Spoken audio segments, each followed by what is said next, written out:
The brainwashing is so close to complete, they've got everyone lined up like clueless sheep, but some animals are more equal than others, so they go around dictating us like we aren't their brothers. Here in America, we know that you're born free if you keep your head down and saying, as long as it's not me. You're free as a bird, forced to work long hours to exhaust you from thinking. So just in case you're smart enough to be upset, you won't revolt, you won't fight. You'll just go out drinking. They want you to feel beaten like the battle is over, to cower in submission and pray to your lucky clover. And when that's depleted, polluted, and asphyxiated, look up and ask how we became domesticated. The reality is, there's no accidental becoming. It was bred into us with ads so much that it's numbing. Try our new food pyramid stuffed with GMOs. Now with everything possible, that kid needs to grow, not vertically or mentally, emotionally or socially, but horizontally, psychotically, dementally, and erotically.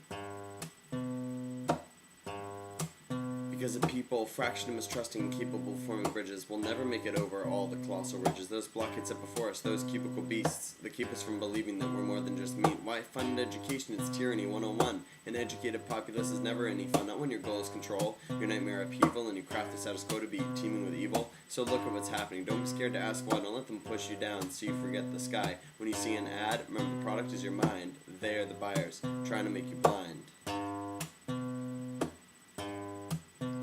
And maybe, just maybe, they'll even make you believe the most astounding straight-up lie that they have ever conceived, that the rich are the fighters, the workers, the heroes, that without them the poor would be the sum of all zeros. They preach this while grinding their heel on your shoulder, that without them every light would begin to get colder. They are the reason for each and every prosperity, yet they starve you and deprive you as they talk about scarcity. Is working 2 jobs to support yourself and your daughter makes you a leech, a blood vessel clotter. But if the poor were all getting away with some great big heist, why would they choose to live on the streets without food? What would he think you're Christ? Billions of dollars buys your free will, your vote, to convince you it's follow or get off the boat. They send you to war like they tried peace first, but if you're going to stop corruption, you should start with the worst. So let's bring the troops home. There's work to be done. Let's burn this money throne and put the crooks on the run. Look past the excuses. Think independent, put the puzzle together. You'll see futures resplendent. I'm not saying that the founders were the wisest of men, but if they saw us today, we'd get 0 out of 10.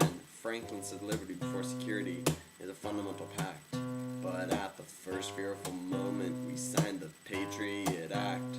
So sit there, do nothing, don't put up a fight, but when they come a knocking, you gave up your rights. And when you throw your hands up and say the problems are entrenched and no amount of scrubbing will get rid of the stench, know that you are letting them win.